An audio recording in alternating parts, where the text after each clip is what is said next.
Hello and good afternoon. My name is Julia Law, and I'm the Vice President External at the University of Calgary Students Union for this academic year. Prior to our conversation today, I would like to take a moment to acknowledge the land on which we are located, live, and play on each day. The University of Calgary, located in the heart of southern Alberta, both acknowledges and pays tribute to the traditional territories of the peoples of Treaty 7, which include the Blackfoot Confederacy, comprised of the Siksika, Piikani, and Kainai First Nations, the Tsuut'ina First Nations, and the Stoney Nakoda, including Chiniki, Bearspaw, and Goodstoney First Nations. The City of Calgary is also home to the Métis Nation of Alberta, Districts 5 and 6. The University of Calgary is situated on land northwest of where the Bow River meets the Elbow River, a site traditionally known as Mohkinstsis to the Blackfoot, Winchipa to the Stoney Nakoda, and Kutsini to the Tsuut'ina. On this land and in this place, we strive to learn together, walk together, and grow together in a good way. The Students' Union represents 30,000 undergraduate students at the University of Calgary, many of whom are eligible to vote in this year's municipal election. Today's conversation will be wholly focused on the issues that students face at the municipal level and the questions that they themselves have posed. Followed by a set of questions created by myself and the team at the Students' Union, we will move on to crowd-submitted questions, which are from individuals who are affiliated with the University of Calgary or members of the Ward 7 community. Candidates will be provided with 2 minutes to answer each question. You'll be warned when you have 30 minutes remaining by the paddles in the front row, as seen here. When the paddle is green, you have 30 seconds. When it is red, I will interrupt you and we will move on to the next candidate. Prior to your speaking time, I will repeat the question so the crowd, as well as each candidate, remains on track. We will open up with 2 minutes for opening remarks from each candidate, followed by questions, then closed with 2 minutes for closing remarks. I would now like to welcome Greg Amoruso, Anthony Askew, Mike Atkinson, David Barrett, Heather McRae, and current councillor Terry Wong.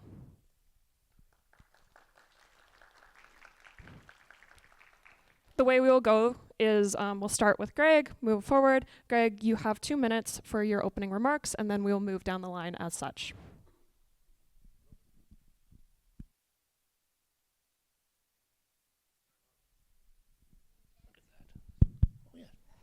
Hello, everyone. My name is Greg Amoruso. I was born and raised in Calgary, lived in Tuxedo Park for a little over 50 years. I know Ward 7 very well. I know the questions that Ward 7 has, the concerns that they have as well. And I believe if elected, I can deal with a lot of the situations that we have. I'll just read real quickly here that my platform is things of my concern: traffic optimization, affordable housing, infrastructure, blanket rezoning, taxes, wages, transport, crime, and mental health. This is my platform, these are my concerns, and these are what I'll be dealing with if elected, and whatever concerns you have as well. Thank you for your time. Do I just begin? Awesome. So my name is Anthony Askew. I'm running for City Council for Ward 7. I'm the conservative option for the ward.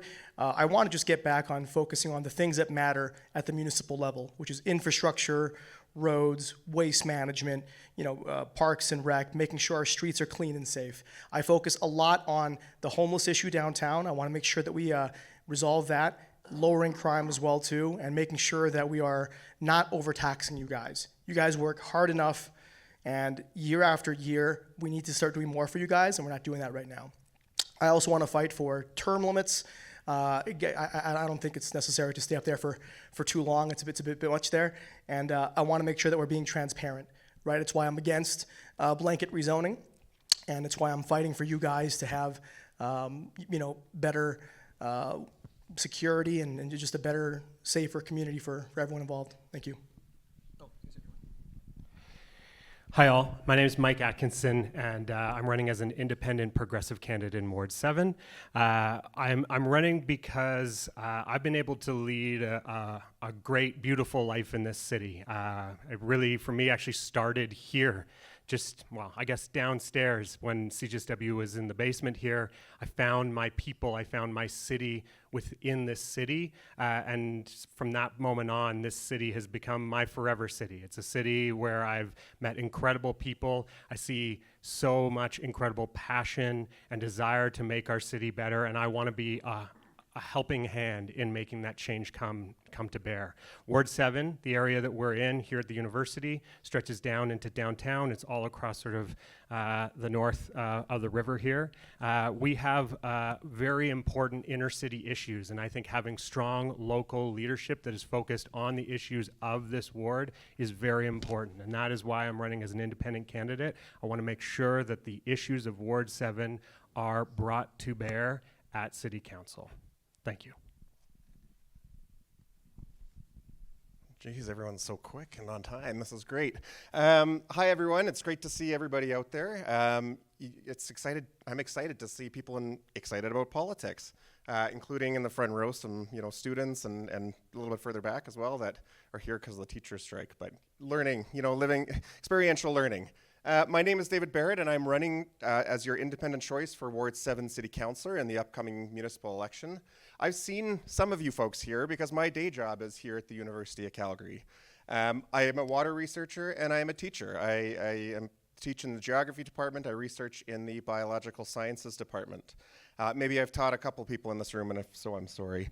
My involvement in city building, research, and advocacy has spanned for over a decade and ranges from advocating for affordable housing to creating park spaces, getting green energy infrastructure installed, and pushing to make communities more walkable and bikeable.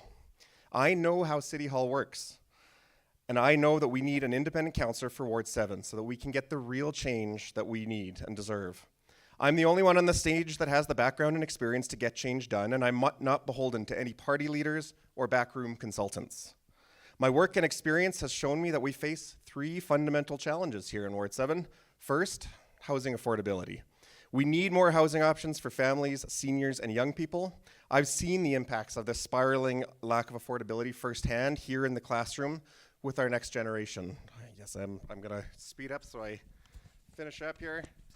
Second, community infrastructure. We must ensure our communities are complete with the services they deserve, from investments in parks and recreation opportunities to fixing pipes and roads. And third, reliable transit. With the current while the current candidates have actively fought against affordable housing or have been nowhere to be seen between election cycles, I have been here advocating for you and advocating for a better Ward 7. I hope to earn your vote. On time, perfect. Heather. Hey everyone, thanks for joining us today. My name is Heather McRae. I am the Ward 7 Councillor candidate for the Calgary Party. Since 2021, I've had the tremendous opportunity to have a leadership role in our downtown. And one of the highlights during that time was working with students. I had the opportunity to work with the University of Calgary SAPL campus in downtown Calgary as they experimented with public spaces in our downtown. I worked with Dr. David Finch, bringing the Mount Royal University open spaces campus into the Bow Valley Square, where they did a lot of interfacing with local businesses. I worked with Bow Valley College, which brings 14,000 students into the downtown core. It is 80% women and a really diverse audience. They are people that go into their building every day and don't come out because it doesn't feel safe on street. So that has been a passion project of mine. But my favorite project was one called Digital Adopt. I worked with students to support small businesses in downtown with their digital footprint after COVID. And the project was 100% student-led. The students did everything. They developed the marketing materials. We went out and did cold calls on street together, and then they supported the businesses in enhancing their digital footprint. So it was a great learning opportunity. I appreciate when opportunities like that can really inform student learning. So I look forward to sharing more with you as the debate progresses. Thank you. Okay. Good afternoon, everyone. I'm Terry Wong, your Ward 7 City Councillor candidate today, as well as your City Councillor in the last 4 years. When you ask the question, why am I here? I represent you. I don't represent myself. I don't represent a party. As much as I joined a party, I represent you. When I say represent you, over the course of the last 4 years, I've been on campus. I've been at your Dinos games. I've talked to your president. I've talked to your student associations. I've talked to your graduate associations. I've been invited many times over to talk to students. I also have tenants over, I live over in Briar Hill. I have tenants living in a basement who are students.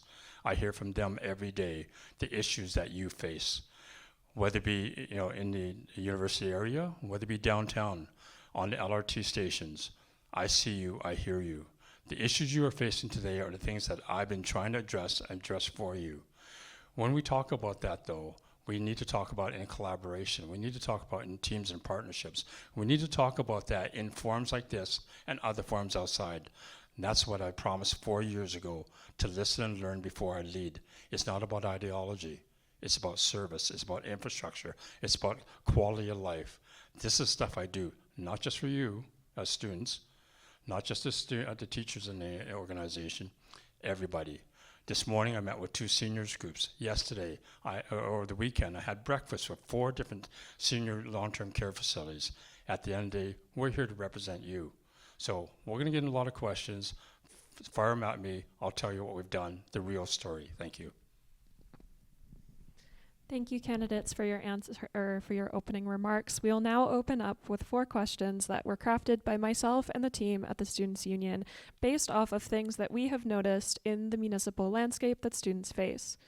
If people in the audience would like to learn more about what issues students are facing at the municipal level, I redirect you to go to the Students' Union website where you can read the Calgary Student Alliance Municipal Priorities document, which illustrates all of the issues that students face, and all the information is there for your reading purposes. Now, we'll open up with a question for municipal opportunities for students. In the order since Greg started with opening remarks, we'll start with Anthony and then go this way, and then Greg will be last, and we'll continue on that cascading effect for all of the questions. Awesome. This August, the Alberta government provided that the unemployment rate for Albertan youth was a stark 17%, up 3.2% from the year previous. Nationwide, that rate was at 14.5% in August. The city currently provides a variety of services to help combat youth unemployment, including part-time work and hiring fairs. However, there are still gaps. In what ways do you see the city can expand on its efforts, services or otherwise, to help elevate the youth unemployment crisis and provide solutions? So I'm the vice president of the PGIB, which is the Progressive Group for Independent Business. And there's a lot of contractors and business owners there that already have programs that they implement to help our youth look at getting work experience and entrepreneurial experience. There's a shout out I'll do, one called Mini Titans, in which they teach kids of your age entrepreneurial skills.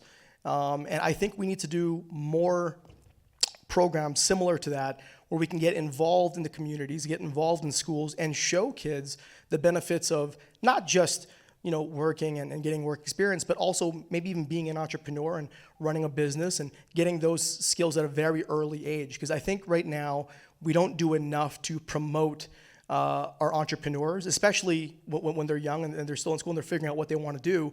I want to always promote local business and always promote entrepreneurism, because I think that is the heart of every single city. If we don't have strong capital when it comes to promoting our entrepreneurs and our young up-and-coming entrepreneurs, then we're just not building a future where business is important.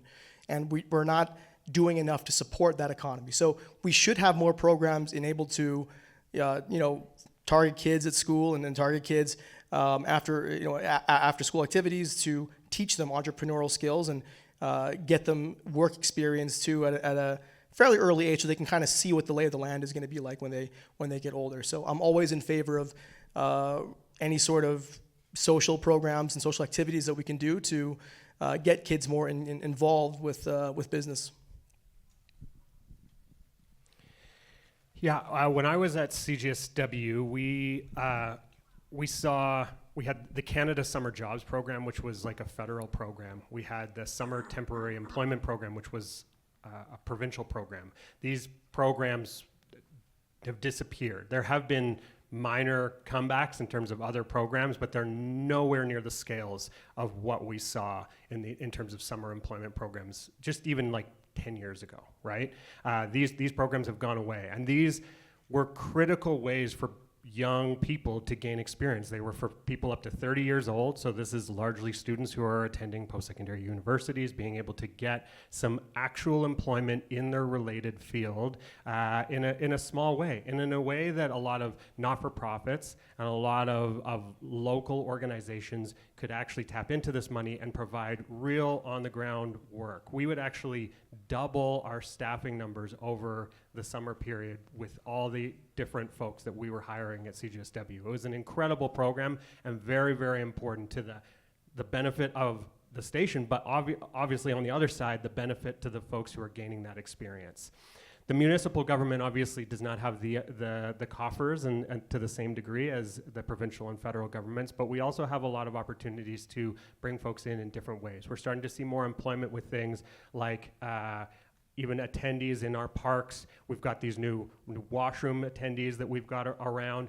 There are different ways that we can bring in youth workers across the city, especially in those summer months when students are off between classes. We can also be looking for volunteer. Volunteerism is a great way for young folks to get in, find the organizations and the ideas that they're passionate about, and to pursue that further. Thanks very much. It used to be, not that long ago, that you would go to post-secondary, you would graduate, and you would walk out, you'd have a job. You'd walk fairly easily into a job, right? That just doesn't exist anymore. I'm not a fan of volunteer opportunities because that's unpaid labor. That is not what that should not be the answer to student jobs and employment. In my role as a researcher, I've had the opportunity to provide paid work at the university and relevant training and learning opportunities. The challenge is that every time I post for a position, I get 25 times or more people applying for that position. I believe that the city has a distinct opportunity and can use its organizational leverage, its weight, to create student jobs and opportunities, both within administration, which already exists to a certain degree, but also with our civic partner organizations, those organizations that help to, deliver a lot of the civic services that we rely on. To get there, though, we need to make sure that we work alongside student organizations to advocate, to push for that summer temporary employment program, the STEP program from the province, to be brought back. I'm lucky I had the opportunity to go through the FSWEP, the Federal Student Work Experience Program, with Agriculture Canada, and it was incredible. We need to make sure that they understand the value. We need to communicate the economic value that this provides, the training and opportunities. We also need to work to create more co-op, apprenticeship, and volunteer opportunities with the city administration and civic partners. We need to better link the University of Calgary with programs with nonprofit organizations and city departments. And we need to make sure that we are doing everything we can to provide the opportunities for our next generations of leaders so that we can keep them here and thriving in Calgary. Well, I have a daughter that just left Calgary, 23 years old. She graduated from the University of Calgary with a degree in chemistry. And she just left and moved to Ottawa because she couldn't find a job here in Calgary. And it wasn't for lack of effort.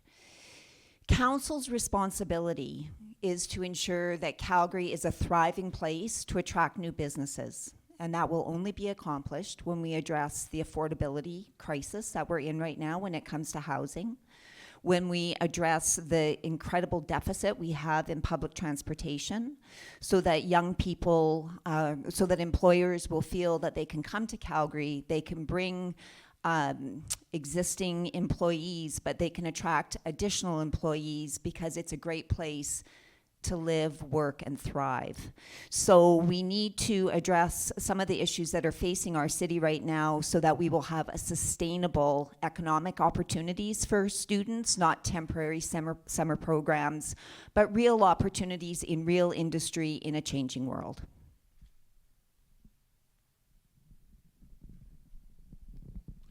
Thank you. Again, I've been around Calgary since 1980. I've been a student in this university. My kids have been students in the university. The tenants in my basement are students in the university. They also had the same challenges about employment. When we talk about employment, though, I want you to take a look at the card you have in front of you. One of the things that's important in there is what we call a clean, vibrant downtown. Downtown is a place where people live, work, and play. It's an opportunity place where people can actually connect with jobs. It's also a place where people like to recreate, a place where people like to enjoy arts and culture. One of the things that I'm advocating for in terms of real jobs, particularly for the arts sector, the entertainment sector here, is for Calgary to be a cultural district, a cultural capital, a place where people can not only get a job, but to exploit their talents. So making that happen is one of those things. My role with the Calgary Arts Development Corporation, or Calgary CADA for short, on their board is to create those opportunities. The other thing I also want to talk about is how do we get beyond temporary jobs? The City of Calgary can make a difference on jobs. How do we do that? Right now, as you know, the City of Calgary, 11 unions in there with very restrictive entry requirements for people who are not in unions. I want to be able to work with them and say, hey, for the entry-level jobs, first, if you receive people with less than 3 years experience, let them in the door, not at the entry-level jobs, at the jobs that they went to school for. Let them in. Give them those with less than 3 years experience, give them a job, get them into the union system so we get them a job. That's what we do, creating jobs. If we do that in the public sector, we can certainly do that with industry. They will follow our leads, creating jobs through unions. Sorry, thank you. Thank you, candidates, for your answer. Oh, sorry, I forgot. Can you read it again, please? Of course, yes. This August, the Alberta government provided that the unemployment rate for Albertan youth was 17%, up 3.2% from year previous. Nationwide, that rate was at 14.5% in August. The city currently provides a variety of services to help combat youth unemployment, including part-time work and hiring fairs. However, there are still gaps. In what ways do you see the city can expand on its efforts, services or otherwise, to help elevate youth unemployment and provide solutions? I'm not exactly sure where to start with this, but I believe the city of Calgary itself is not doing enough to promote training for youth. Sure, they have their job fairs and whatnot, but I think they need to put a bigger program together, even like get a budget started, even with Alberta, make more training. Job fairs are great, but when you walk into a job fair, you walk out of a job fair and you don't have an extra knowledge. More training, also work together with corporations and try to explain to the corporations, lure them, even put a program together that they can learn from corporations or what is expected from a corporation, so they can get some training, at least to be able to walk in and drop an application in. Bottom line, we need more training, and Calgary needs to be more responsible for that. Thank you. Thank you, candidates, for your answer. We will now move on to a question about student housing. I will read off the question, and then we'll start with Mike this time, and then cascade around again. I realize I did not repeat the question in between each candidate. If you would like me to repeat it, do let me know before answering, and I'm more than happy to. Calgary's housing strategy, approved in 2023, provided a variety of ways in which the city can increase housing supply and support affordable housing developments. Some measures are short-term, while others are quite long-term projects. Recognizing the variety of opportunities listed in the strategy, how will you navigate the implementation of the strategy and its aspects in Ward 7 in 2025 and beyond? Housing has probably been the biggest issue I talk to folks at the doors. It's the biggest one probably for this election in many elections. The rezoning across the city is slowly coming into effect, but we just don't have enough housing, period. We have to start with the premise that housing is a human right, period, stop, and then work back from that. So how do we make sure that everyone has a good, clean, safe place to live? And when we're looking at it from a student sort of side of things, it's a lot about rental, both on the market side and on campus and in around campus. I live over in Banff Trail. That community actually has more renters in it than it has homeowners living in their homes. So, the communities in and around the university play a large role. Bringing to bear things like rezoning and bringing in new market rate housing is important, but we also really need to focus on different forms of housing that we have not been focused on for decades. It has been over 50 years since we built a new co-op housing complex in Calgary. These kinds of non-market housing can be a huge win in terms of trying to bring down overall affordability by both affecting market or the rates for the people that are living there, but overall just providing an incentive and a counterbalance to the market rate housing that is out there. So it is a combination of factors. We're not going to hit it with one silver bullet. It isn't that rezoning fixes things. It is that we need to go through the entire housing strategy and actually tackle it all across the board, both on the market side and the non-market side. Awesome. Thank you for the question. Nearly 1 in 5 households cannot afford their housing or is in housing precarious situations in Calgary. 1 in 5. That's a stat that's considerably higher among young people, including students. That's why I have been for numerous years actively involved in advocacy efforts around housing affordability, the Housing Affordability Task Force, and rezoning for housing. I have been pushing for that. I have been speaking to council. I have been talking to councillors. I have been doing the hard work on this. We have taken some small efforts to implement the 98 suggestions, again, some short-term, some long-term, and some in between. But we need so many more to make it affordable to live in Calgary. Let me be clear. Students need more market and non-market housing. We need it closer to campuses, right? Ward 7 houses disproportionately the post-secondaries in Calgary, right? Between SAIT, between the University of Calgary, between our downtown campuses, between the Alberta University for the Arts. We need to build more transit-oriented housing as one piece, near the C-train and post-secondaries and BRTs. When given the chance, unfortunately, Terry Wong has voted against those transit-oriented developments that would have brought much-needed housing, including for students. We need our elected representatives to work closely with major institutions and their student organizations to ensure that we bring good quality, transit-accessible, and close student housing. We have an opportunity to do this here with the Fieldhouse redevelopment. We have an opportunity to do this more rapidly with our downtown office conversions. We need to actively enable the building of more non-market housing, and we need to hold landlords to account through landlord licensing. We need to address the housing affordability crisis now, and it's why I've been an outspoken advocate on this topic for years.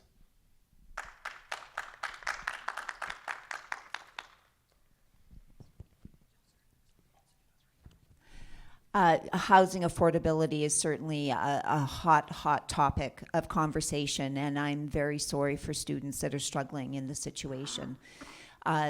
There's a lot of complexity in the housing market, is something that I have come to learn. I think that it's imperative that councillors are advocates with builders as to the kind of housing options that we need in community. We need not just more townhouses, we need more apartment options, we need more back lane suites, we need more secondary suites.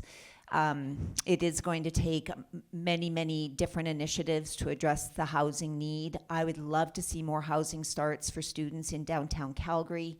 It is adjacent to existing transit lines. It would be good for downtown. It would be good for downtown businesses. Yeah, it would be just a win. I'm not sure that there's actually very much I can add to the fact that the housing is an urgent need. Non-market affordable housing we're down to 2.75% of our housing inventory is non-market affordable housing. That is, most cities in Calgary in Canada are at 6%. When we compare ourselves to the world, it's 17 to 25% is non-market affordable housing. So we have lots of work to do. Let's try to work with the federal government, who have just come forward with some housing initiatives. It will be incumbent upon us to ensure that we seize those opportunities. Thank you. I just want to acknowledge one of your audience members, Ann, back there. Ann and I have had conversations since I came on council. Housing is a right. There's no doubt about it. We have been working in council for the last 4 years dealing with this. I approved the housing strategy. Not all recommendations, but certainly recommendations that are critical to students, critical to your parents, critical to everybody, the things that are important to you. When you take a look at student housing around here, how many people really want to live in a decrepit, I hate to say this, a decrepit basement suite in Banff Trail? I talk to landlords all the time. I talk to students all the time. This is not always the way to go, right? We need to provide quality housing for you. So, sorry, David, I do approve transit-oriented development. To the point, I've talked to the owners of North Hill Mall. That's again the Bento Green Oak. I've talked to the owners of Brentwood, that's RioCan, about TOD development, affordable housing development on TOD sites. Downtown conversions, we have supported 9 downtown conversion projects to be able to put students in there, whether you're at Bow Valley College downtown, SAIT, Mount Royal, University of Calgary, or Alberta College of Arts. We have done those things. On top of all that, though, it's not just housing for you today, it's housing for you in the future. We want to make sure when you graduate, when you have families, when you later on have a dog that you want to in the backyard, we want to be sure you have the quality housing you need. It may not be here, because inner city is unaffordable for a lot of people. But at the same time, we have built so many housing in this course of the last few years, but a lot of them are a little farther out, but they are affordable too. Doesn't mean that when you want affordable housing, it has to be downtown. It could be anywhere. That's what City of Calgary is focused on, balanced housing across the city.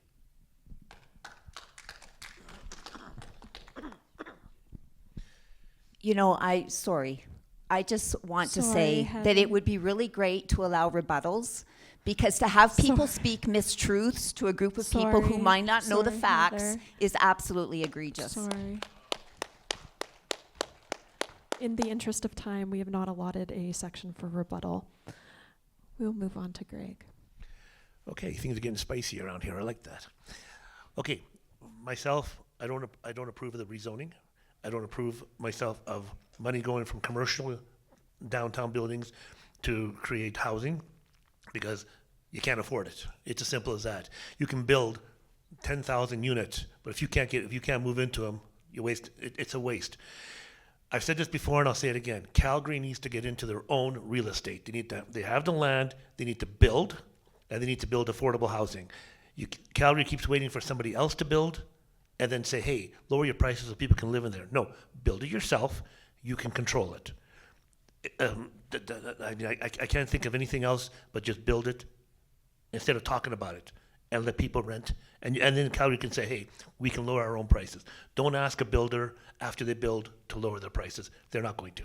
They have a set rate of what they want to charge. Calgary needs to just do it themselves. Thank you. That's all right. Yeah, we got to get rid of the bureaucracy and the red tape that holds back a lot of these projects and prolongs and delays a lot of the important things that we're still waiting on. I think blanket rezoning, I'm completely against it. I want to repeal it pretty much day one, right? And one of the reasons why it was very poorly planned, it was poorly executed, and it was poorly communicated, right? So we need to do a better job of planning where we're going to build houses and the cost of those houses. When we build brand new row houses at like $700,000, it's not attainable. It's not realistically affordable for you guys, and it's not fair that we're doing that. Each community is different. It's unique, it's vibrant, it has its own personality. A cookie cutter approach is not going to work when it comes through all the communities, right? We have to look at each community individually, see what their needs are, and see what we can build, and build responsibly. It is not too hard to plan better and build better, right? We have to do those things reasonably and on time, and also give you guys some help here, because again, when you have these communities that have these single-story houses, and all of a sudden your neighbor is this giant fourplex, 3-story, monstrosity, it creates problems in the community that need to exist. So yes, we do need to build more housing. Yes, we do need to cut the red tape in order to do that. And yes, we need to make it affordable. Those are all things we can do, and things that we need to start doing right away for you guys, and we're not doing that. So that's one of the things that I want to tackle on, right away as a city councilor. Thank you for your answers. In this The next question is still on student housing. So if you have any more comments on student housing, this will be your opportunity. Often, students will opt to live in unsafe conditions to live somewhere affordable. In recent years, the Students' Union has taken to advocating for landlord licensing to help alleviate this struggle, a process that would incentivize good landlords and help protect renters from subpar units. There are a variety of ways to improve rental safety. So, what initiatives, ideas, or concepts would you champion to help promote safer rental conditions? We'll start with David. Lovely. Thank you for this. First of all, I'm going to take a second here to do a rebuttal. I know we're not supposed to, but it's housing related. Yeah, you can approve a strategy, Terry. Anyone can approve a strategy. But when it comes to hitting the road and actually approving transit-oriented development like Glenmore Landing, you're not there. You're voting against student housing. As far as landlord licensing, I have come out very strongly. I have advocated alongside ACORN, which is a tenants union, which is advocating for landlord licensing. If you are able to look up the health rating or the health infractions of your restaurant, you should be able to do the same for your landlord. You should know the quality of housing that you're getting into. I agree that maybe not all basement suites are great. There's some that are good. We have a lot of good housing that is that gentle density through basement suites, through row homes, through those monstrosities, if we can call it that are the same height as what you can build with a single detached house, essentially. But what we need to do is we need to actively work to support efforts for landlord licensing, as well as work with the province to look at rent caps. We need to be working with those that are living in the situation. We need to be working with advocates like ACORN to really push for that. We need a maximum heat bylaw, right? We have a minimum temperature that you need to be able to keep your rental house. Why is there not a maximum, right? If it gets too hot, as we see with climate change, we're going to see more and more extremes. We need to have that maximum heat bylaw implemented as well. But most importantly, we need to be working with those groups and those organizations that are on the ground representing you and tenants. Thank you.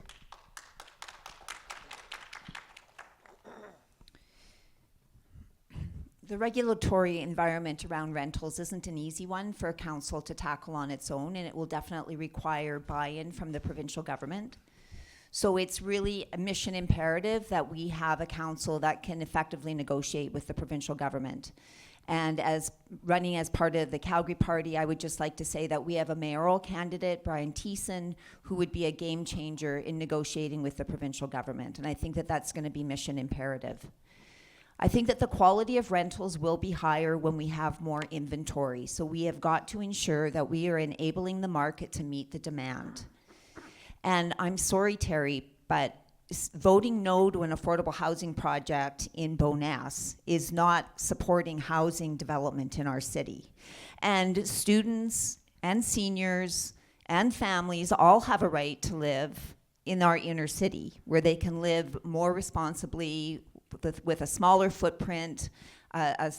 It's just better for the climate. So to advocate that people should be living further away, where we don't have transit service that can bring them into the city, bring them into their places where they go to school, just is so irresponsible. I'm kind of speechless, to be quite honest. So I do think that we really need to allow housing starts to accelerate, so that will help to dictate the quality and ensure that we're keeping prices suppressed. Good. 2 minutes to answer the question. I'll take 15 seconds for rebuttal. When we talk about Glenmore Landing, we talk about Chalice and Bowness. They were rejected not because of housing. They were rejected for other underlying reasons that I don't think you admit. So I'll leave it at that. You don't want to believe, that's up to you. However, having said that, though, we're talking about student housing. We're talking about landlord. We're talking about condition quality housing. As I said before, I've talked to landlords. I've talked to our development building approval groups. I've talked to our licensing groups. I've talked to people who talk about how do we provide housing, temporary housing in situations. One of the things that I have in my platform, right? Quite frankly, when you take a look at this, smart growth, densification, we need to provide housing which is quality. How many people know what we call the good seal when you talk about going to restaurants or going to businesses? I want to be sure that when you come down to City Hall for a development permit, building permit, especially for student housing, you're going to get a seal on that door to say that is a quality resident. Students should be able to feel safe. The City of Calgary can guarantee that. We don't need to go to the province and ask for a landlord tenant act. That's a responsibility. I hate to say this. Brian Thiessen said yesterday, they won't deal with this government. They won't deal with this premier. So if that's what he doesn't want to do, he doesn't want to talk to premier, fine, leave him there. But as far as I'm concerned, I can talk to Naheed Nenshi, I can talk to Danielle Smith, I can talk to any housing provider. We want to provide quality housing for you, a good seal of approval on a rental property or any other property. That's what we're aiming for. The City of Calgary can do that. I will do that.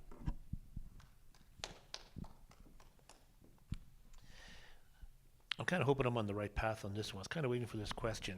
A few years back, City of Calgary, Alberta, gave $250 million to convert commercial properties to residential properties downtown. And I was saying to myself, okay, that's great. We're not going to be able to afford to live there. That's fine. And then I'll think, well, if you have $250 million to play with, why didn't you put a program together to legalize illegal basement suites? Basically, long story short, if you wanted to give a grant, and this is money that you want to give away, if you would have given up to $15,000 for each suite to become legal and cleaned up, as we said, we have some very horrible areas, but if you gave $15,000 of that $250 million to legalize a basement suite, you would be able to legalize 16,600 suites and make them safe. And that means egress windows, utility room sprinkler systems, hardwired smoke detectors. It doesn't take much to make them legal, and it doesn't take much to make them safe. I just don't understand why they spent $250 million for 700 suites to convert from commercial to residential, when you could have taken care of over 16,000 suites with the same amount of money. If the money's there to play with and they want to give it away, give it to the landlords to make their suites legal. That'll help safe housing.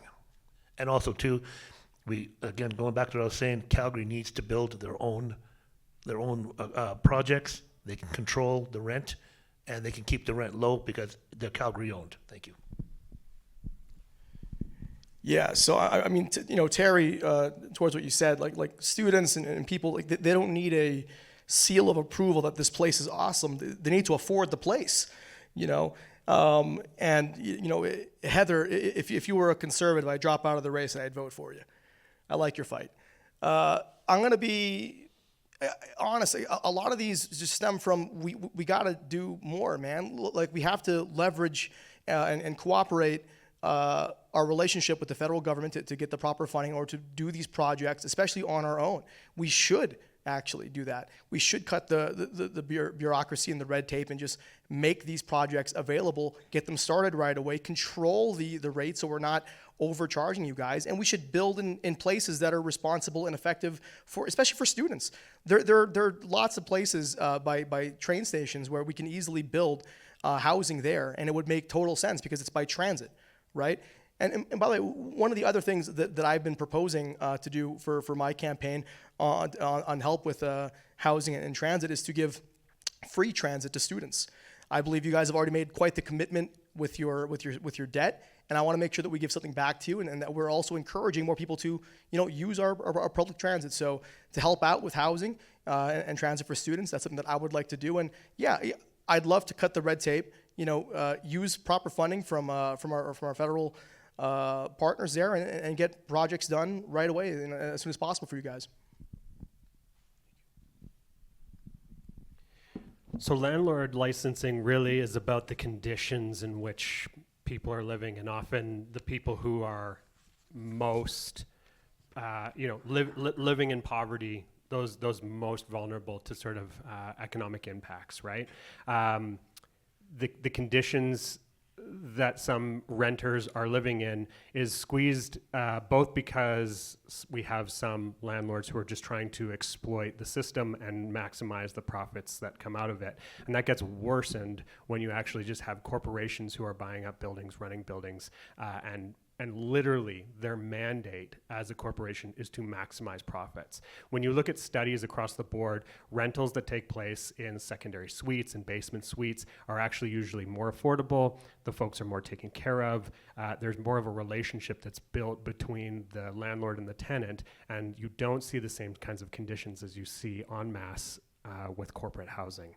And so landlord licensing is something that we should be looking at. It is something that allows for there to be typical, just like David was saying, in terms of restaurant licensing, these kinds of business licensing, you can bring that in to the world of landlords and corporate landlords especially. But we also have to look even at the city's own housing and the housing that's provided by both the city and the provincial government. Some of the conditions of our most, like our affordable housing that is provided by the government is some of actually the worst conditions that folks are living in. And so we can put a lot of shade onto folks in the corporate side of things, but we also just need to take a look right in our own backyard as a government and make sure that we're taking care of the people that we're providing housing to at the bottom rungs of society. Perfect. Thank you. Keep that, yeah. Finally, we will move on to our last question that was prepared by the Students' Union, and then we will be using questions that were submitted to us from a form or a link that was circulated out previously. This question has to do with transit, and Heather, you will start. In 2025, 52% of respondents to the Students' Union annual survey noted transit as their primary way to get to campus.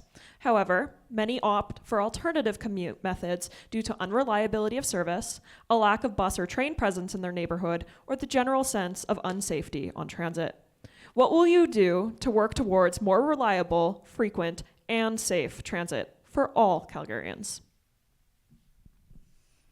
Yeah, we have had a council for the last 4 to 8 years that has not valued transit in this city. Following COVID, we needed to see council step up and make a big investment in transit. The way that transit is paid for is 50% of the fees come from the fare box, and the balance is paid for by council using tax dollars. When we went through COVID and we saw ridership go down, it meant that we saw revenue for transit go down, which meant that council needed to step up. They needed to step up and say this is an essential service in our city and provide the funding to maintain the service levels. That didn't happen. So we believe in a huge investment in transit to the point that we would like to see 10-minute service on train and BRT, 10-minute service all day long, 7 days a week, 24 hours a day. Because people rely on transit not only to get to school, but to get to work, to get to medical appointments, and to recreate. So big transit investment is something that you can count on from the Calgary Party. Thank you. You know, when we talk about transit, I know a lot of you ride transit, whether it be the LRT, BRT transit system. I know a lot of you, you know, not just for your going back and forth from campus to your homes, but also to your jobs. Many of you have late night jobs. One of the things that we hear many times over is not only do you need frequency, not only do you need, you know, direction, you know, in terms of days and weeks, you also want to be sure that it's safe. So when you take a look at the plan here, one of the things we talk about here is tax dollars delivering results, okay? We're tax dollars delivering results. Yes, 60% of that transit fare covers that, right? The other portion is taxes. When you take a look at that at the same time though, we can provide 724-hour transit service. The question is that, you know, is that affordable relative to your taxes? We balance at the end of the day affordability, taxes, and level of service. That's what, you know, good management is all about. When we talk about transit at the same time though, it's also ensuring that, is that the only form of transportation? No.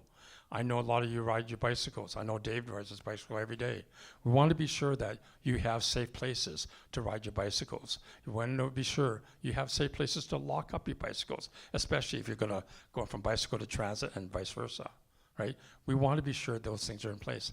These are things that I've been doing with Calgary Transit. These are things I've been doing with our mobility. These are things that we are wanting to be able to do for everybody as we go forward in the future. We want to be sure that transit is predominantly the mode of transportation. We all talk about climate. Transit is certainly the best way to making sure our climate is protected. But at the same time, though, we have to make sure we get back to an affordable system where we don't overtax you at the same time. We certainly are not getting money from the federal provincial government to do everything, but if we do, we take advantage of it. But at the end of the day, let's look back at your taxes, because that's what makes affordability work for you. Right on time. The long and the short of it, I just believe, and I've been saying this for years, we need more buses out there. We need more, as I'm not sure who said it, but basically less sitting at a bus stop, less sitting at the C train platform. It has to be more frequent. For safety on the C train platform, a couple of suggestions I had was obviously more transit police, but also too, change the laws a bit. One of the things I've said before, and I'll say it again, if a person doesn't belong on the C train platform, make it a law they can't be there. It's kind of as simple as that. Yes, it's hard to, it might be hard to control, but once people realize that you're not supposed to be on there, that deters people who, drug dealers, people who want to cause problems, violence, whatever it is. Once they know that once they step on there, they're subject to getting charged, arrested, removed, that I believe will help. When it comes to people with mental health issues, that's a different world altogether. They are not to be treated like that. That is a whole different system. I'm talking strictly about people who are on the platforms to cause problems. Get rid of them. That helps with a lot of the safety. Thank you. No, it's all right.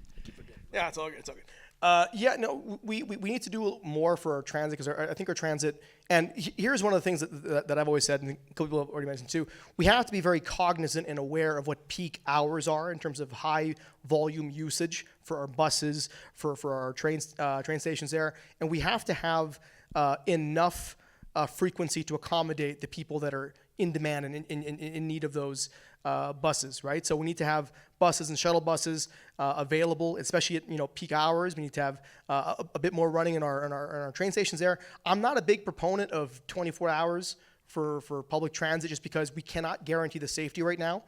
And I don't think it's responsible for us to do that if we can't guarantee that you guys are going to be safe while riding the bus at 3, 4, in the morning, right? Especially if it's by yourself, right? So we want to make sure you're safe there. Right now we're opening up kiosks in train stations, which I think is great, but again, we have to provide safety for not just the shoppers, but also the people working in those kiosks as well too. So we need more boots on the ground. We need transit officers there. We do need to, make sure that it's maintained properly, that the lights are working, and that we are doing what we can to diminish bad activity there, whether it's drugs or people that are looking to cause trouble. We have to make sure that our riders are safe. And again, I mentioned earlier, one of the things that I do want to propose is free transit for students. So I am a big proponent of that. And then one of the other things that we can talk about as well too when it comes to transit is, again, just making sure that it's available when needed, and that at peak rush hours, we're covering you guys and we're not behind, and you're not sitting at the train station waiting for 15, 20 minutes for the next bus. Transit really, it comes down to sort of reliability. You need your frequency, you need it to be affordable, and you need it to be safe, right? To get people to ride. And you need to build up the ridership so that you have actually the political capacity to get more buses, get more trains, get the frequency going. These things all actually tie together. So having ridership increase is also a really key part of it. Transit is also a backbone of getting around in this city. You need to be able to move around this city on wheels. This city is quite spread out. A lot of the services are spread out, so having reliable and frequent transit is very key. I've been a transit advocate for a long time. I advocated for the low-income transit pass, the fair entry program. I advocated for the move to 12 and under being free, and part of my platform is to raise that now to 18 and under being fare free transit.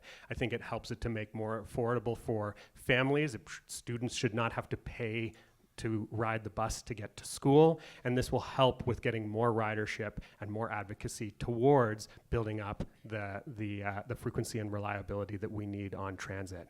On the safety side of things, we saw during COVID what happens when you don't have ridership, and ridership collapsed and the safety sort of like bottomed out on transit. We've since seen ridership picking up again, safety and community and the people being around. I live by Banff Trail train station. Banff Trail train station is the lowest ridership train station in the city, or on the red line, I should say. And because of that, it can sometimes be not the safest feeling place to access transit. Getting more people around using transit is how we get some of that safety. Of course, we need to invest in transit officers and the safety on that side of things, but it is the safety of community, and we get the benefits of ridership when we're getting more people moving around on buses and trains.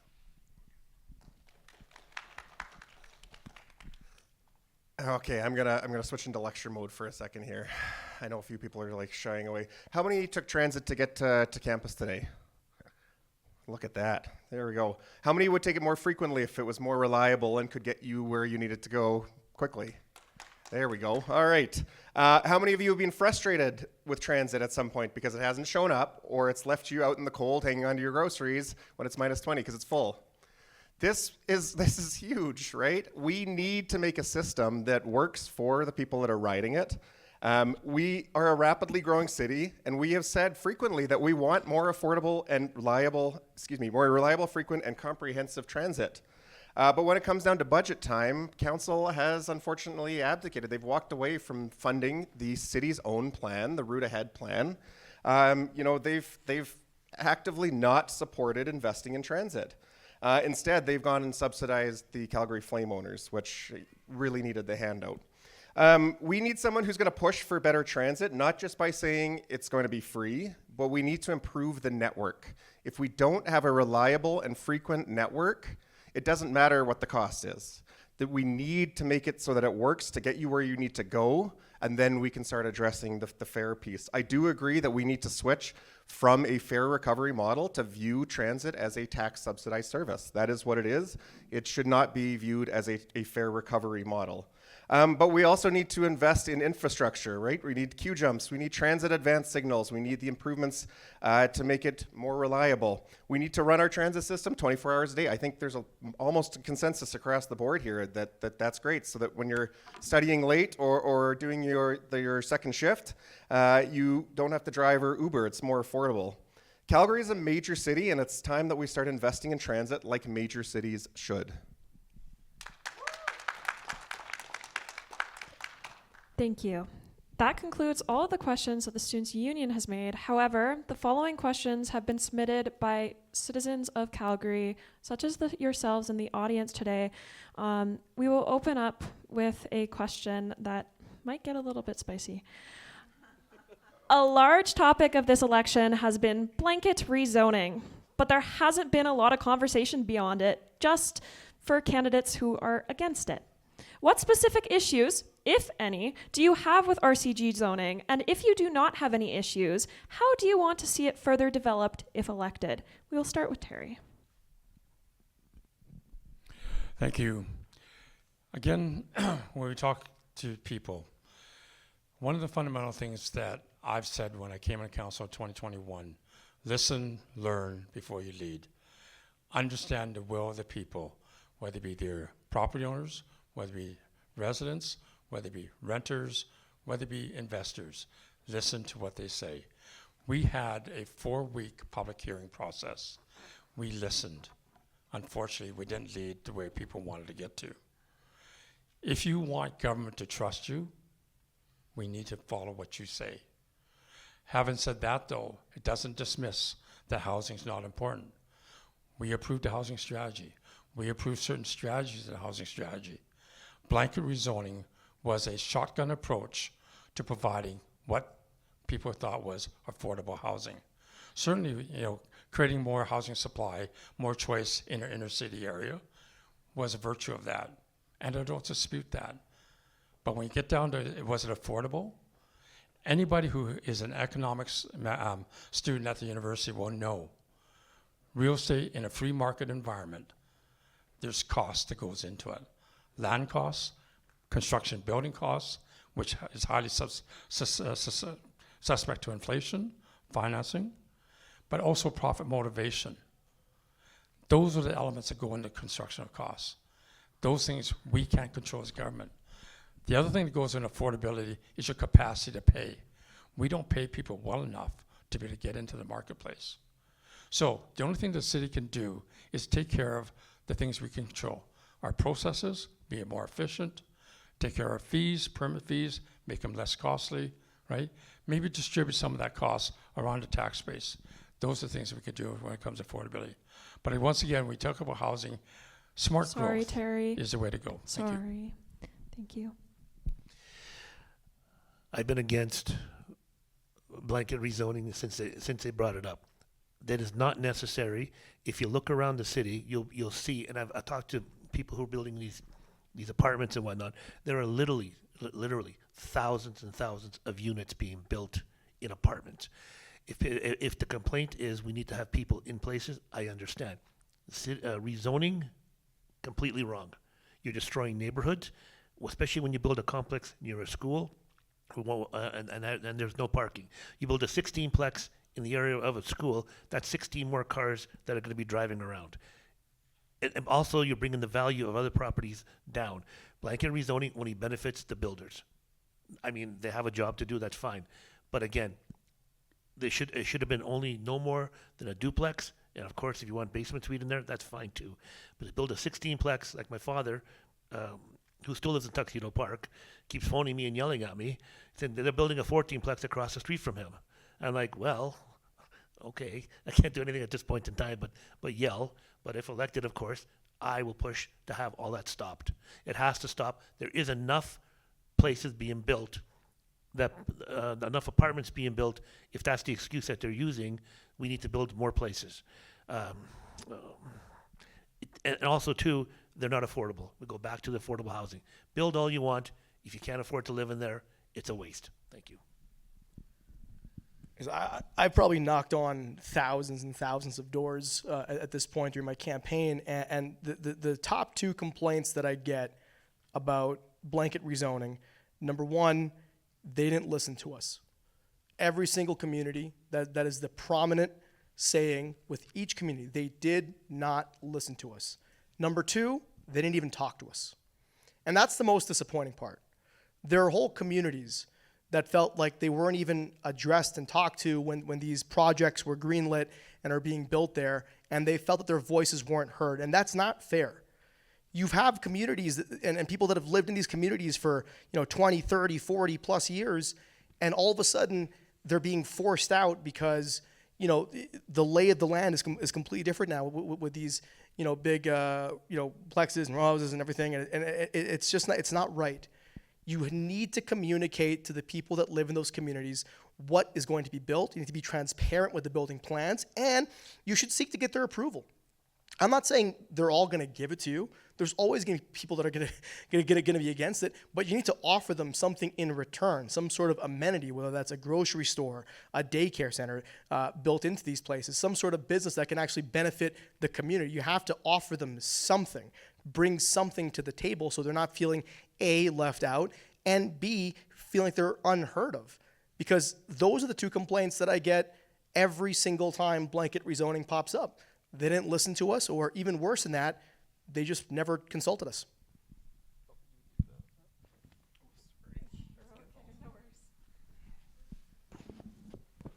So citywide rezoning, this is fourplexes and eightplexes, if you want to call it that, with a basement suite in the bottom, right? We've been seeing these go up in my neighborhood over in Banff Trail for over 10 years.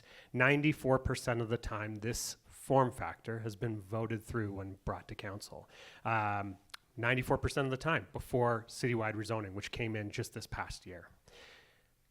Citywide rezoning says, okay, we've built this form. We understand sort of what works, what doesn't, and we're sort of extending this now out across the city.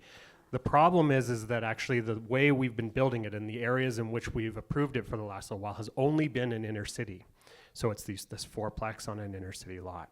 If you try and take that same built form out into suburban communities built in the 70s, 80s, and 90s that do not have a back lane, you cannot fit the configuration with the access for parking on site that you can do on an inner city lot that has a back lane.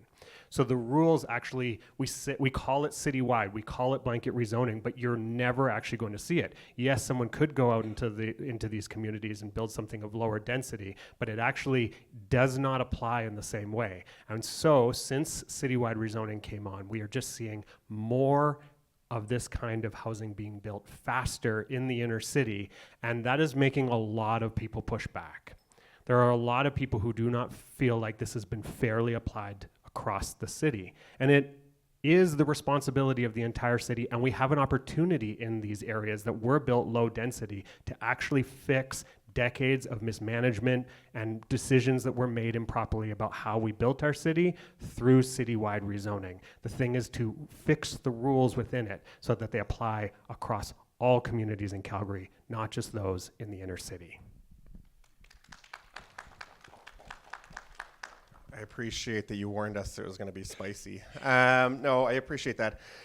So first of all, I'm going to tell you that anybody who steps up here and raises their hand and says they are going to repeal blanket rezoning on day one is trying to sell you snake oil. No, sorry, looking past you, Heather. It's not feasible. It's not legal. It will take forever. It won't happen. It's, you know, let alone if you agree that it should or not. Here's another thing this is a bone to pick. Every time I go to council, I say, actually, Terry, you might even remember this because I've said it to you so many times. Think about who you hear from at a public hearing, right? It is not a cross-section of the city at all, right? It is not a representative set of demographics. So trying to say that, you know, this public hearing told us that we shouldn't do this and we didn't listen, that's half the point, right? We need to look at the other pieces. The engagement team went out and did targeted discussions with different demographics. We need to be weighing that as well. Student organizations did incredible advocacy on RCG, right? Your own SU went out and rallied people and got them to talk. Credit to them. It was the right thing to do. I support the blanket rezoning as one of numerous different tool levers that we need to pull for housing affordability. I would actually like to see a less restrictive zoning so that we can then start building in those areas that don't have lanes. We have so many needlessly separated zoning rules. The reason that we see the same thing popping up is because that's what we have figured out can make the most money and can fit the most number of units on a single plot. If we can have a more relaxed or a more flexible zoning bylaw, which we have the opportunity to discuss now in 2026, we can do so much more, and it can be more amenable to current neighbors potentially.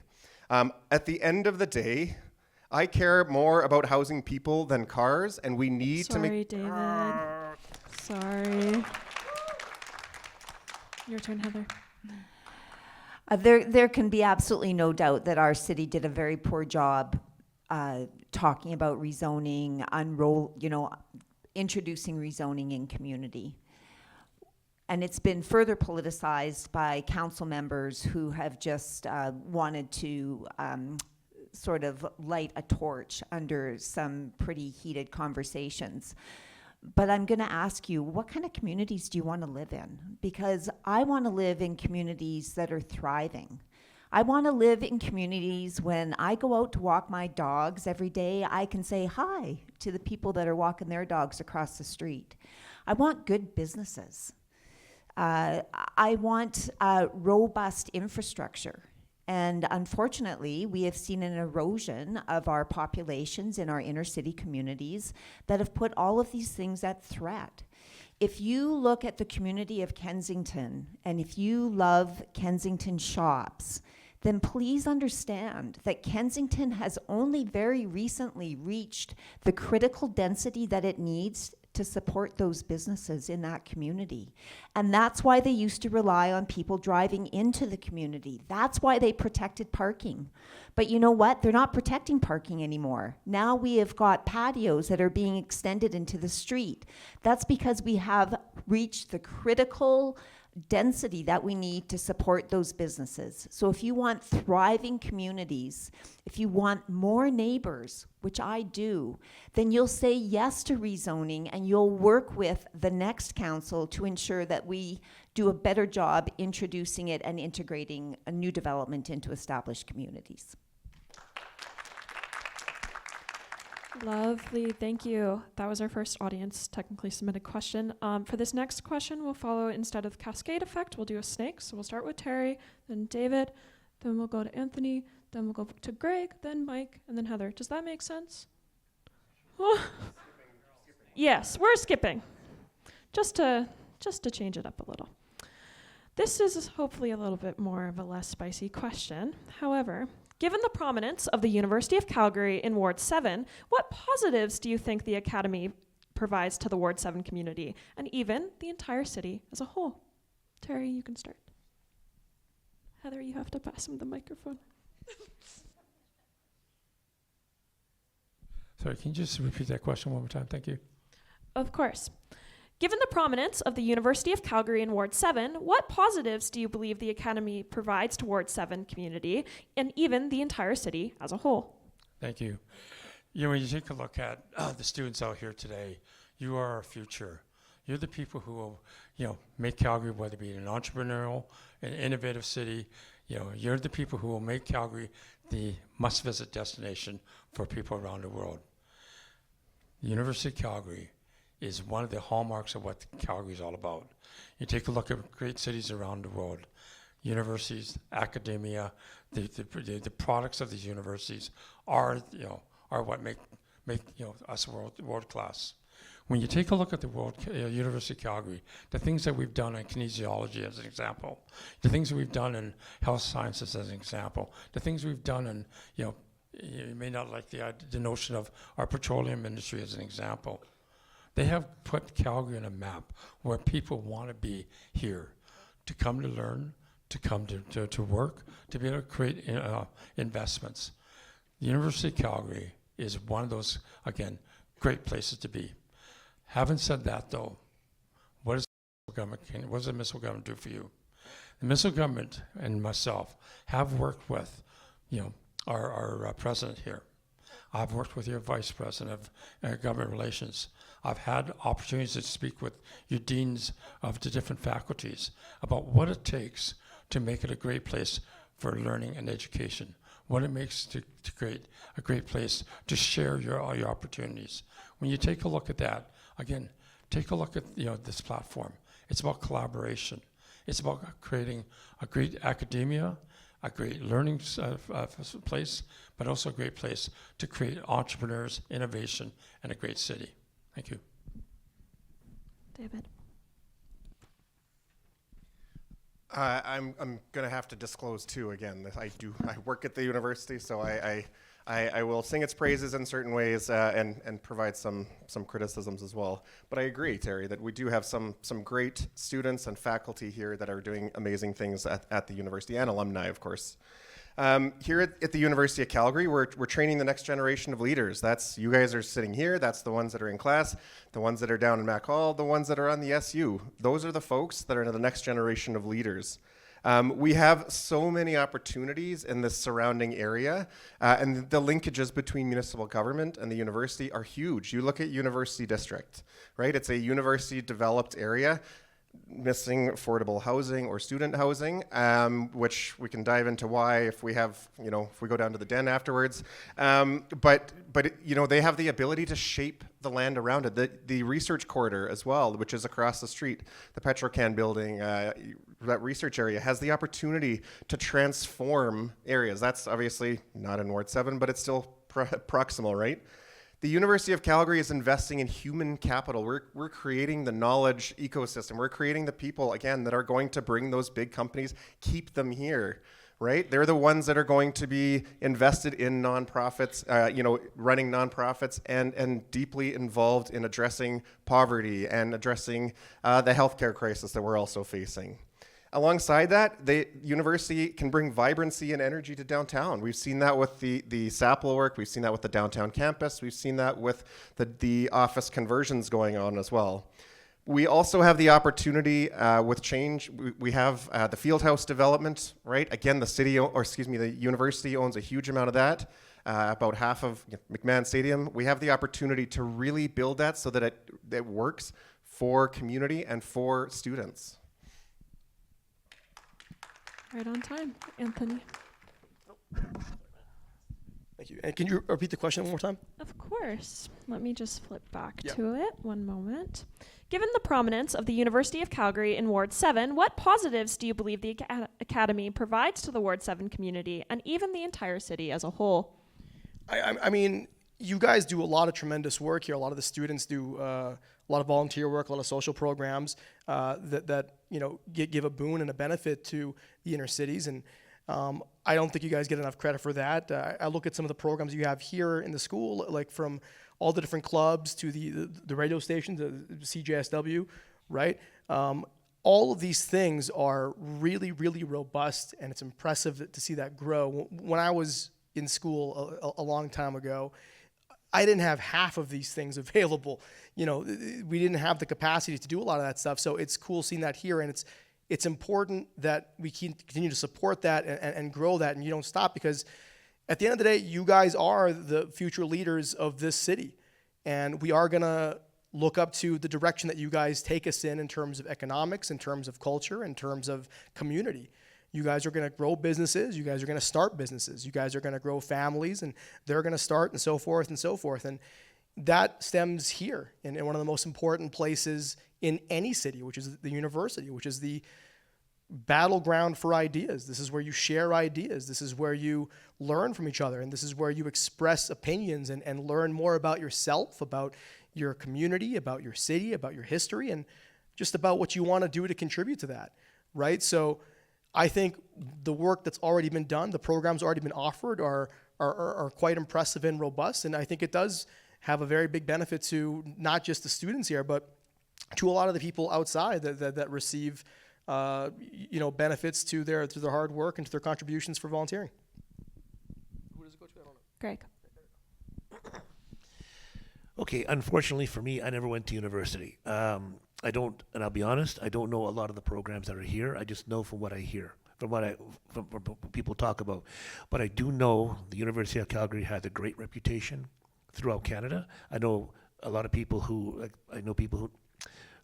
students that will come from their own provinces to come to the University of Calgary because of the great programs that we have here. And I do see that the university is always expanding, growing, and again, to educate our leaders of tomorrow. That also goes back to what I was saying about proper housing. If we want people to come to the University of Calgary, they got to be able to afford to come here, and just from what I know from the reputation, University of Calgary is the top in their field. Thank you. Mike. The University of Calgary is a major economic driver. Ward 7 is the economic engine of the city, between sort of downtown, our hospitals, and our post-secondaries. It is the largest employer in the city. People not just from Ward 7, people from all across the city are working, coming here to learn, to grow in our ward. And so it's critical infrastructure, not just for us, but for the entire city. So getting it right and making sure that we've woven it into the fabric across the entire city is critical. It's critical for our young people to develop their skills and then contribute back into our city. We need those folks to stick around. We need them to have a great experience and build a life during their time in university. That is often the time in which people make the decision, is this the city that I live in, or is this the city that I'm in temporarily and moving somewhere else? We've seen downtown economic revitalization. The School of Architecture, Planning, and Landscaping was down in the old Central Library, is now moving across downtown by the current downtown building for the university. We've got a huge investment actually from this university in the entrepreneurial side of things. They've been big partners with Platform Calgary over the years in various iterations. The feed from the entrepreneurial space from this campus is massive. We also are very tied to the hospital. Foothills Hospital and the University of Calgary are doing some of the deepest, best research in terms of medical innovation. So this is a research institution. We learn here, we grow here, and we make our city better here, both in terms of the people doing the work and the people learning from that work every single day. Thank you. Heather? I'm a graduate of the University of Calgary, and one of the things I find most exciting when I revisit campus now is the human potential and the diversity in the student body. And I think that there is a kindness among our youth these days that is evolving because our youth are more worldly, you're better traveled, you've come from all over the world, you've experienced different things, and the thing that I love the most is that you have each other's backs. And I think that that's something we need more of in our city. Calgary has been a competitive atmosphere. The oil and gas industry, which is really what built our city, was a fiercely competitive and remains a fiercely competitive industry. Even within their own business units, they're fiercely competitive. And I love the fact that on here at the university, people have each other's backs.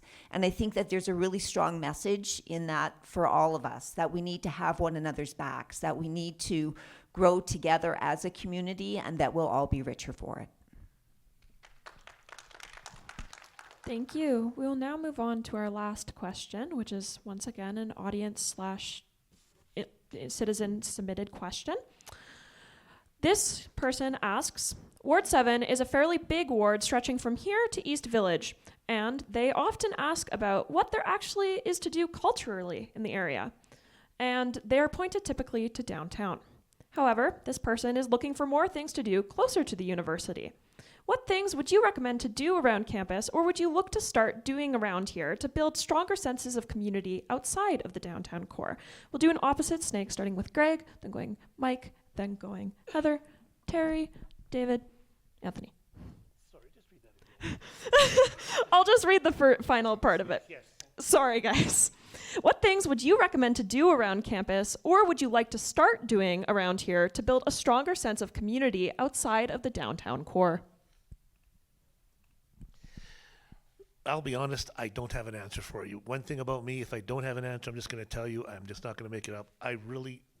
Honestly, I don't know. I don't know what is around here, and I apologize, but I'm just being honest with you. I don't know.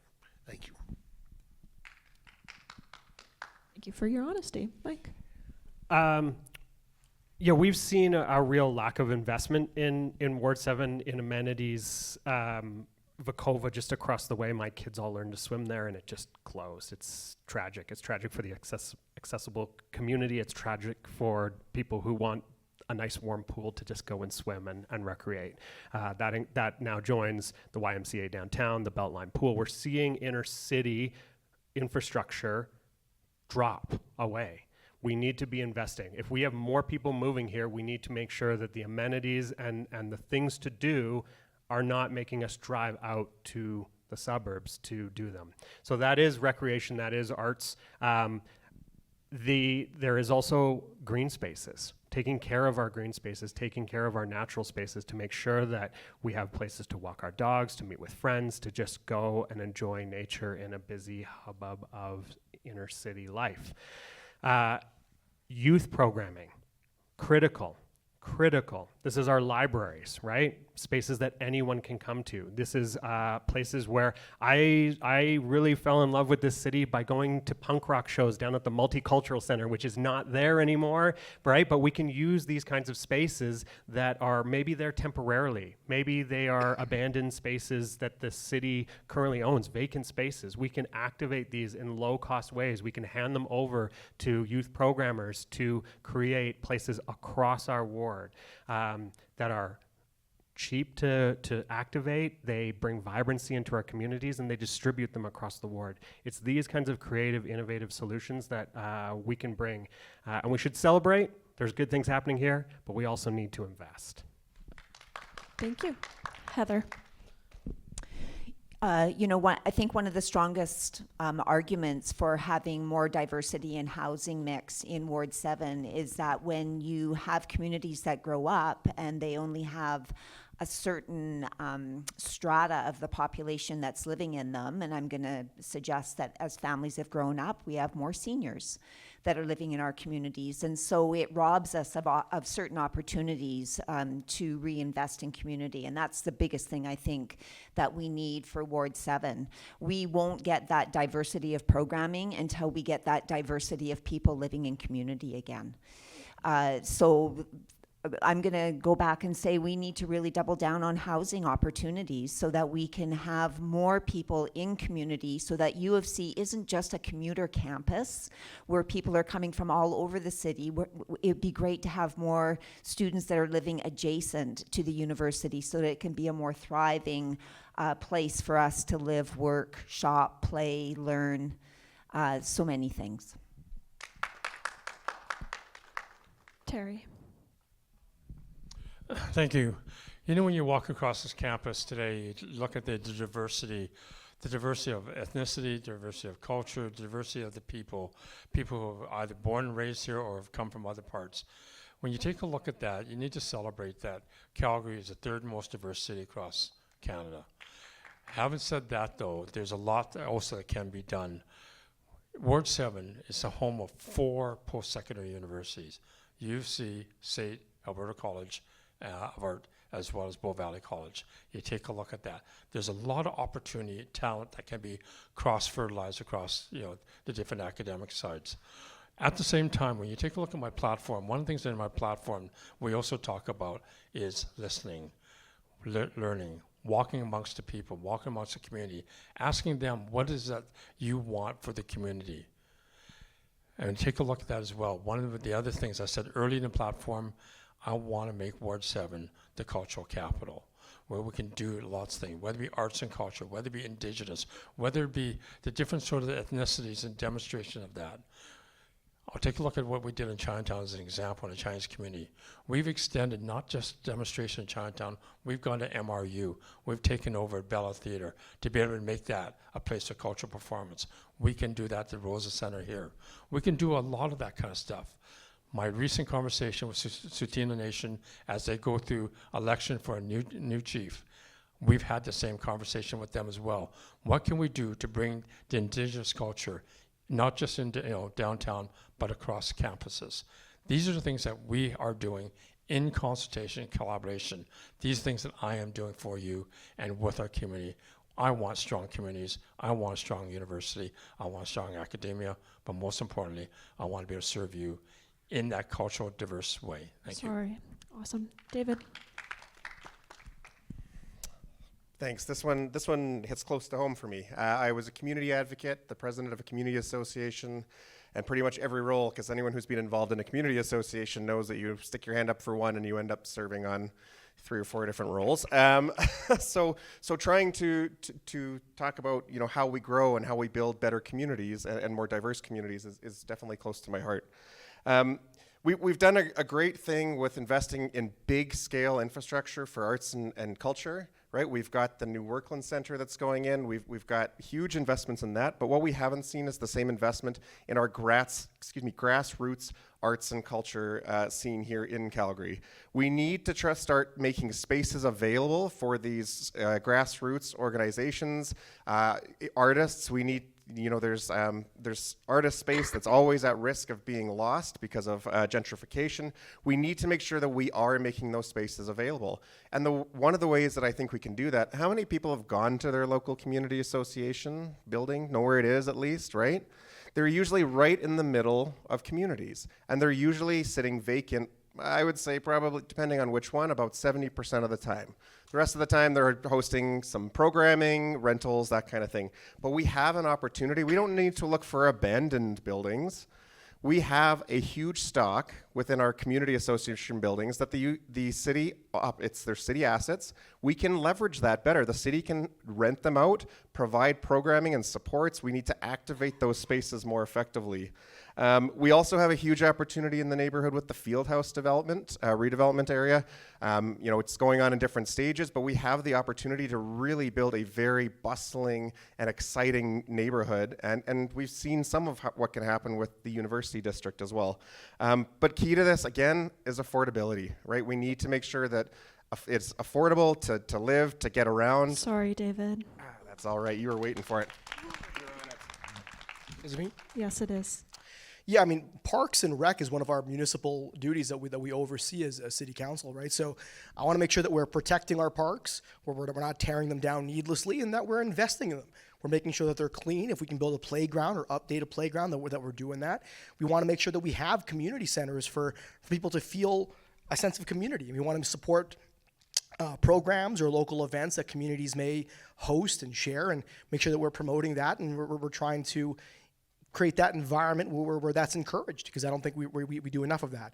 We had I forgot what it's called. It was like a treasure hunt thing, where if you had something that you were trying to get rid of, you put it on your front lawn, and someone might, I'll take that, and vice versa. And it was a cool community thing that we were doing. So we need to do active things like that to just get the community more involved with each other. And I'm in favor of stuff like having a recreation center or a sporting facility in a community that could use it and would benefit from it, right? So we need to just do things to promote the idea of a community, because again, without the idea of people coming together, having a place to come together and interact and share or celebrate or just have some sort of fun, there is no real community. It's just a bunch of people living in houses. So we need to encourage that activity and have programs and events and spaces for that to thrive. And one of that starts with just protecting our parks. Thank you, candidates, for answering all of my questions as well as submitted questions. We will now open for closing remarks. I will do cascade effect in order to not confuse with the snake. But this time we'll start with Terry. You do have 2 minutes for your closing remarks. Use this time to elevate your campaign or close off any loose ties. Thank you. I just want to say thank you to everybody who is here today, those that will be watching on a recording later on. Thank you for giving us the opportunity to share with you who we are and what we're all about. The most important thing you're looking for when you're looking for a counselor is somebody who's connected with your community, somebody who can listen, connect with, understand, advocate for, represent you. It's not about me. It's not about a party. It's not about an ideology. It's not about a platform. It's about what is right for Calgary. When we take a look at Calgary, Calgary is a great place in a global environment. But once again, you need somebody who can connect us together, whether it be us being the proverbial business units at the city, breaking down those splendid isolations and silos in there, whether it be unifying the services, whether it be connecting with industry and industry partners or our arts and culture committee. You want somebody who has those relationships, connections, but on top of that, you want somebody who has the experience, the knowledge and skill to tell the truth, to be able to work with the people in a way to get to the right answer in the right way. We also need to be able to work with our provincial governments, our federal governments, to ensure that we have the funding partners at the table, not spitting at them and then thinking you're getting money from them. You cannot work with senior government that way. We certainly don't want to declare that I don't want to work with a particular premier. We can't do that. We're also going to look at that we're going to have at least 7, if not 10 or more new councillors. You want a council that is going to be mature going day one. You want people there, incumbents there, that will be able to mentor the new leaders. Also at the same time, making sure council is in control, not administration leading, not administration indoctrinating, but having people who know the difference of how to work and build great communities. That's why I'm running again as an incumbent, but also as a councillor going for the future. Your future is my future. Thank you. Thank you. Heather. Oh, going this way. Sorry. Yeah. Hello. When we think about Calgary's future, we should see endless opportunities. And we should all feel pride in our city. We're now known as the Blue Sky City. But for now, we're feeling frustration that our city is not living up to its potential. And I believe it can. Picture a Ward 7 where housing for students is abundant and neighborhoods thrive as vibrant, safe, and well-connected communities, where we invest in public transportation that enables you to get to school, to work, and to where you recreate, where the quality of life is high so industry thrives and you can find work in the field of your choice. Ward 7 deserves an experienced community builder who will be a strong advocate in our communities. I want to provide that advocacy for Ward 7 and ask you to vote for Heather McRae and the Calgary Party on October 20th. Thank you. Lovely. I'm going to steal one of Terry's lines. It's not about a party. We have seen the implementation of party politics this time around, and it's not going to end well. It's not going to result in good governance. Terry is trying to distance himself from this whole thing by saying that he's not a member of the party or it doesn't really exist. He can do that all he wants. At the end of the day, this is a ward that deserves independent representation. It is really exciting. I am, regardless of the spiciness, the jabs at everybody, I have a huge amount of appreciation for everybody sitting on the stage. It has taken a lot to be in this race, so I do appreciate that. We've heard a lot of big commitments and promises on the stage as well, right? But what we need somebody that knows how to get these things done and has experience doing it. I'm that person. I am the person with community experience. I am the person that has been doing advocacy on these topics for a long time. I know how City Hall works. I know that I can affect change. I am so excited to see students and youth here as well because your voice matters. Get out and vote. Regardless of who you're going to vote for, please get out and vote. I see you and I hear you. We do need this strong, independent, and principled leadership. I have the momentum in my campaign to get a progressive voice onto council. We have the volunteers, we have the energy, and most importantly, we have the policy. We have the policy to make Ward 7 better. I'm the person on the stage with the ability to get us there. I would really appreciate your vote on October 20th, or I guess in advance polls. Thank you.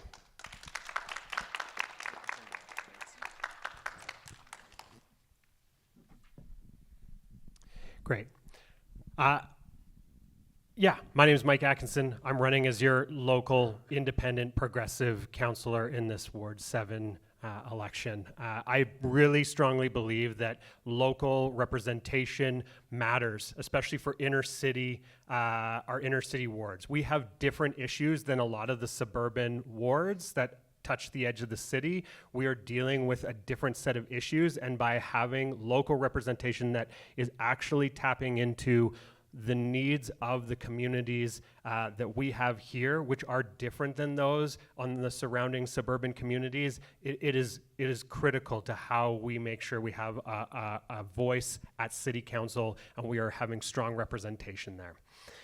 I also want to make sure that, so we're talking about important things. We're talking about housing, we're talking about affordability, we're talking about good transit, we're talking about how we get around. These things matter for sure, but we also have to talk about having a great life. Right? The reason I chose Calgary is because I have been able to build an incredible life here. It is the people I have met. It is my time starting here at the university, going to CGSW. It is my time working down at the library. It is the people I have met in community. It is the people I have met on boards and committees and on arts and culture organizations all across this city. I have found my city within the city, and it has been an amazing 20 years that I've lived in Ward 7. And I want to make sure that everyone, young people, old people, everyone has the same opportunity that I've had to build that incredible life. And so if that is your jam, if that's the kind of thing that you believe in, I would love for your support. And feel free to hit me up afterwards if you have any questions. Thanks so much for coming out. So my name is Anthony Askew. I'm obviously running for City Council, Ward 7. On stage, we have different personalities, we have different ideas, we have different solutions, and we have different motivations in terms of what we want to see done, how we want to see it done, when we want to get it done, etc. The one thing we all have in common, we all want what's best for Calgary. We all want what's best for this ward. That is a shared bond between everyone here. Now, what's best doesn't necessarily mean what's right or that we agree with each other all of that stuff. We have different views about it.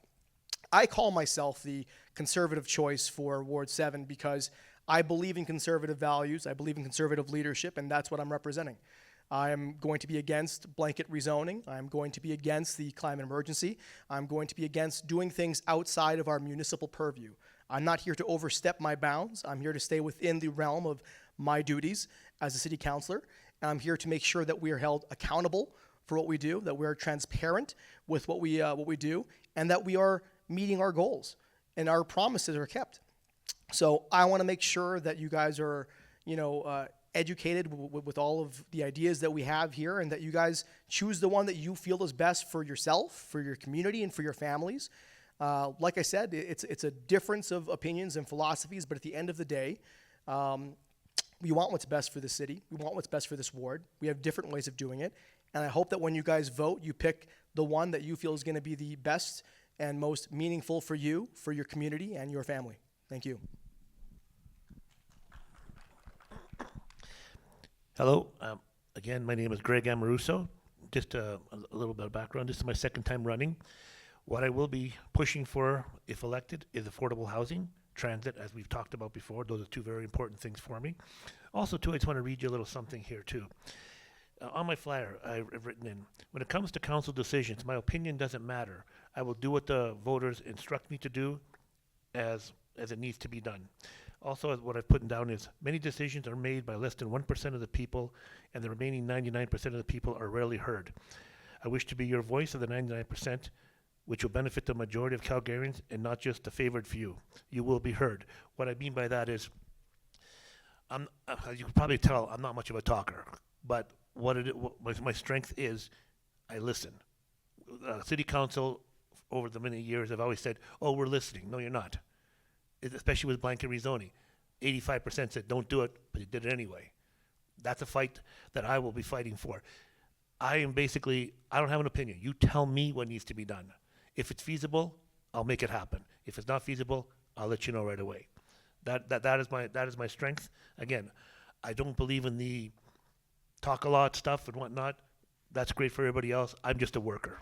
You put me to work, I make it happen. Put my head down and go. Thank you. Thank you all for your answers this afternoon and for engaging in such spirited conversation with me today. I would know that it takes courage to run for a role such as this one, as though I ran for this role in a much smaller election. We wish you the best of luck in the final weeks of the campaign and recognize your courage to do this. If audience members would like to learn more about each of the candidates today, they're more than welcome to take a copy, if there is any remaining, of the Sprawl's Ward 7 zine located at the table near the door, or visit the Sprawl Calgary's website. I also suggest that you visit this SU's website, specifically to view the Calgary Student Alliance's municipal priorities document for this year. We also sent out a survey, of which many candidates here on this stage replied to. I suggest you go look. However, I would like to extend a special thank you to my team at the University of Calgary Students Union, as well as the University of Calgary Graduate Students Association for making this event possible today. Student issues deserve to be heard, and this has been a wonderful outlet for such conversation. And to the crowd, thank you for attending this event. I would like to remind you that your voice matters in this election, so make sure, if you can, to vote. Advance polls are open on campus in the dining center until 7 p.m. today and in various locations across the city tomorrow. Rumor has it you might receive gelato if you vote today. Very yummy. Otherwise, Election Day is on October 20th. You can determine your voting location on the Elections Calgary website today. Remember, you must vote in your ward on this date.